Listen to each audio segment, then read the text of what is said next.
গোয়ার উপকূলে দাঁড়িয়ে এবারে দীপাবলিতে নৌসেনার সঙ্গে উৎসব পালন করলেন প্রধানমন্ত্রী নরেন্দ্র মোদী। তবে শুধু আলোর উৎসবই নয়, মোদী উদযাপন করলেন অপারেশন সিঁদুরের সাফল্য।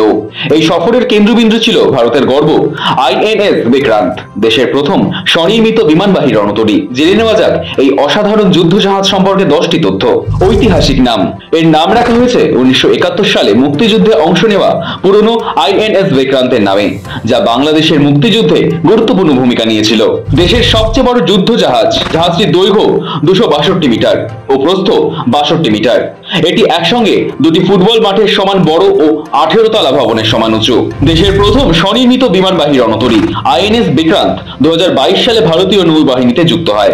এটি সম্পূর্ণ দেশীয় প্রযুক্তিতে নির্মিত ভারতের প্রথম বিমানবাহী যুদ্ধ জাহাজ। চলন্ত শহর নামে পরিচিত, আধুনিক সব সুবিধা নিয়ে তৈরি এই জাহাজকে নৌবাহিনী একটি চলন্ত শহর বলে অভিহিত করেছে। বিমান ধারণ ক্ষমতা, একসঙ্গে প্রায় 30টি বিমান বহন করতে পারে এই রণতরী। এর মধ্যে রয়েছে MiG-29K যুদ্ধ বিমান ও বিভিন্ন প্রকার হেলিকপ্টার। বৃহৎ হ্যাঙ্গার স্পেস, বিক্রান্তের হ্যাঙ্গার দুটি অলিম্পিক আকারের সুইমিং পুলের সমান বড়। বিশাল কর্মী সংখ্যা ও সুবিধা, প্রায় 1600 জন নাবিকের থাকার ব্যবস্থা রয়েছে এই জাহাজটিতে। রয়েছে 16 বেডের হাসপাতাল, 2400টি কক্ষ এবং 250 ট্যাঙ্কার জ্বালানি ধারণ ক্ষমতা। বর্তমানে পশ্চিম নৌ কমান্ডের অধীনে, বর্তমানে এটি ওয়েস্টার্ন নেভাল কমান্ডের অধীনে পরিচালিত হচ্ছে এবং যে কোনো বড় নৌ অভিযান সামলাতে সক্ষম।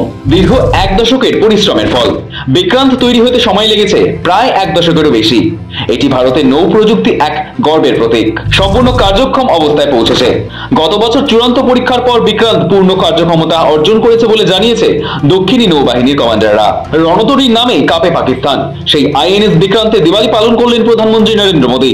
আইএনএস বিক্রান্তের বুকে দাঁড়িয়ে নৌসেনার সাহস ও শৃঙ্খলাকে প্রশংসায় ভরিয়ে দেন তিনি। দীপাবলির আগের রাত দেশীয় প্রযুক্তিতে নির্মিত এই বিমানবাহী রণতরীতে কাটানোর অভিজ্ঞতা ভাগ করে নেন নমো। তারপর সোমবার নৌসেনার সঙ্গে দীপাবলি উদযাপন করেন প্রধানমন্ত্রী। স্মরণ করেন 1971 সালে যুদ্ধের কথা। তার কথায় উঠে আসে সিঁদুর অভিযানের প্রসঙ্গ। ব্যুরো রিপোর্ট, সময় কলকাতা।